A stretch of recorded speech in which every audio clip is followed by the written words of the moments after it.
بسم اللہ الرحمن الرحیم۔ بسم اللہ الرحمن الرحیم۔ الحمدللہ رب العالمین والصلاة والسلام علی سید الانبیاء والمرسلین وعلی آلہ وصحبہ اجمعین۔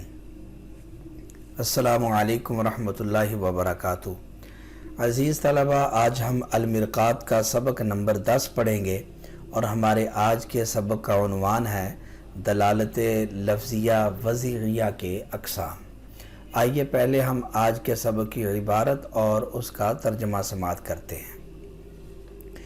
فصل وَيَنبَغِي أَن يُعْلَمَ أَنَّ الدَّلَالَةَ اللَّفْظِيَّةَ الْوَضْعِيَّةَ الَّتِي لَهَا الْعِبْرَةُ فِي الْمُحَاوَرَاتِ وَالْعُلُومِ عَلَى ثَلَاثَةِ أَنْحَاءٍ أَحَدُهَا الْمُطَابَقِيَّةُ وَهِيَ أَن يَدُلَّ اللَّفْظُ عَلَى تَمَامِ مَا وُضِعَ ذَلِكَ اللَّفْظُ لَهُ كَدَلَالَةِ لَفْظِ الْإِنسَانِ مَجْمُوعِ الْحَيَوَانِ وَالنَّاطِقِ، وَثَانِيهَا التَّضَمُّنِيَّةُ وَهِيَ أَن يَدُلَّ اللَّفْظُ عَلَى جُزْءِ الْمَعْنَى الْمَوْضُوعِ لَهُ كَدَلَالَتِهِ عَلَى الْحَيَوَانِ فَقَطْ أَوْ عَلَى النَّاطِقِ فَقَطْ، وَثَالِثُهَا الدَّلَالَةُ الِالْتِزَامِيَّةُ وَهِيَ أَلَّا يَدُلَّ اللَّفْظُ عَلَى الْمَوْضُوعِ لَهُ وَلَا عَلَى جُزْئِهِ بل على معنى خارج لازم للموضوع له، واللازم ما ينتقل الذهن من الموضوع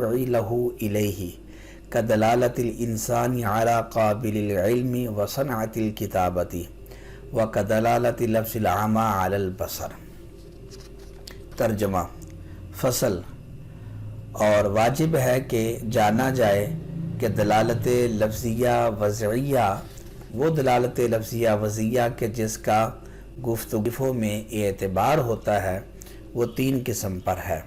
ان میں سے ایک مطابقیہ، اور وہ یہ ہے کہ لفظ اس پورے معنی موضوع پر دلالت کرے، اس پورے معنی پر دلالت کرے جس کے لیے لفظ کو وضع کیا گیا ہے، جیسے لفظ انسان کی دلالت حیوان ناطق کے مجموعہ پر۔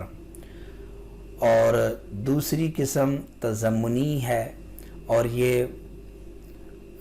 وہ یہ دلالت ہے کہ لفظ معنی موضوع لا کی جز پر دلالت کرے، جیسے انسان کی دلالت فقط حیوان پر یا فقط ناطق پر۔ اور تیسری دلالت التزامیہ ہے، اور وہ یہ ہے کہ لفظ نہ معنی موضوع لا پر دلالت کرے اور نہ معنی موضوع لا کی جز پر دلالت کرے، بلکہ ایسے معنی پر دلالت کرے جو خارج ہے اور معنی موضوع لا کو لازم ہے۔ اور لازم اس کو کہتے ہیں کہ ذہن معنی موضوع لا سے جس کی طرف منتقل ہو جائے، جیسے انسان کی دلالت قابل علم اور صنعت کتابت پر، اور جیسے لفظ عما کی دلالت بصر پر۔ عبارت اور اس کا ترجمہ سماعت کرنے کے بعد آئیے عبارت کی وضاحت سمجھتے ہیں۔ وَيَنبَغِي أَن يُعْلَمَ، یہاں سے مصنف علیہ الرحمہ دلالت لفظیہ وضعیہ کا پہلے تعارف کرواتے ہیں کہ دلالت لفظیہ وضعیہ کا محاورات میں، یعنی باہمی گفتگو جو ہم بات چیت کرتے ہیں، روزمرہ جو بات چیت ہوتی ہے، اس بات چیت میں، باہمی گفتگو میں، اور علوم یعنی تعریفات کے اندر دلالت لفظیہ وضعیہ، یعنی جب ہم ایک دوسرے سے بات چیت کرتے ہیں، مثلا دکان پر جاتے ہیں کوئی چیز خریدنے کے لیے، مثلا کہ آپ دکاندار کو کہتے ہیں کہ مجھے پین دے دو، تو یہ جو آپ نے کلام کی ہے تو یہ دلالت لفظیہ وضعیہ ہے، کیونکہ یہ الفاظ ہیں اور ان الفاظ کی معنی کے لیے وضع ہے۔ اور دوسری بات یہ ہے کہ اس دلالت کا اعتبار تعریفات کے اندر ہوتا ہے۔ یہی وجہ ہے کہ کہا جاتا ہے کہ تعریفات کے اندر دلالت تضمنی اور دلالت التزامی مہجور ہیں، یعنی کہ متروک ہیں۔ تو دلالت لفظیہ وضعیہ کا محاورات میں، گفتگو میں، روزمرہ گفتگو میں اور تعریفات کے اندر اعتبار ہوتا ہے۔ چونکہ اس کی پیچھے تعریف ہو چکی ہے اس لیے اب یہاں سے مصنف اس کی تقسیم کرتے ہیں۔ تو اس کے 3 قسم ہیں، مطابقی، تضمنی اور التزامی۔ تضمنی اور التزامی۔ وجہ حسر یہ ہے کہ لفظ 2 حال سے خالی نہیں ہوگا، یا تو لفظ کو جس معنی کے لیے وضع کیا گیا ہے لفظ اس پورے معنی موضوع پر دلالت کرے گا، یا پورے معنی موضوع پر لفظ دلالت نہیں کرے گا۔ اگر لفظ پورے معنی موضوع پر دلالت کرے تو اس دلالت کو کہتے ہیں دلالت مطابقی، اور اگر لفظ پورے معنی موضوع پر دلالت نہ کرے تو پھر 2 حال سے خالی نہیں کہ معنی موضوع کی جز پر دلالت کر رہا ہے یا معنی موضوع کی جز پر بھی دلالت نہیں کر رہا۔ اگر لفظ معنی موضوع کی جز پر دلالت کرے تو اس کو کہتے ہیں دلالت تضمنی، اور اگر لفظ معنی موضوع کی جز پر بھی دلالت نہ کرے، جس طرح کہ لفظ پورے معنی موضوع پر دلالت نہیں کرتا، جز معنی موضوع پر بھی دلالت نہیں کرتا، بلکہ معنی موضوع سے خارج پر اور لازم پر دلالت کرتا ہے، تو اس کو کہتے ہیں دامی۔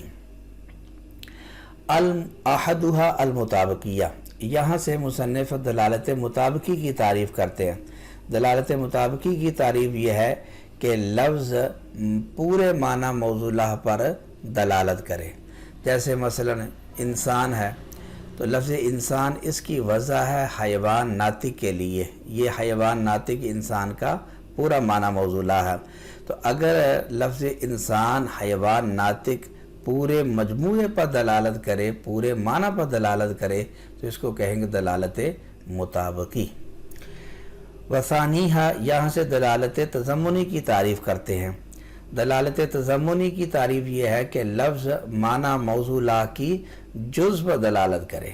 اس کی مثال ہے جیسے کہ انسان کی دلالت فقط حیوان پر یا فقط ناطق پر۔ حیوان ناطق یہ پورا انسان کا معنی ہے، تو اگر انسان کا لفظ فقط حیوان پر دلالت کرے یا فقط ناطق پر دلالت کرے تو اس کو ہم دلالت تضمنی کہیں گے، کیونکہ یہ معنی موضوع کی جز پر دلالت ہے۔ وثانیہ، یہ تیسری دلالت ہے دلالت التزامی۔ دلالت التزامی کہتے ہیں کہ لفظ نہ تو پورے معنی موضوع پر دلالت کرے اور نہ معنی موضوع کی جز پر دلالت کرے، بلکہ ایسے معنی پر دلالت کرے کہ جو معنی موضوع سے خارج ہے اور معنی موضوع کو ذہن میں لازم ہے، تو اس کو دلالت التزامی کہا جاتا ہے۔ دلالت التزامی کی تعریف میں چونکہ لازم آیا ہے اس لیے لازم کی وضاحت ضروری ہے تاکہ دلالت التزامی کی تعریف واضح ہو سکے۔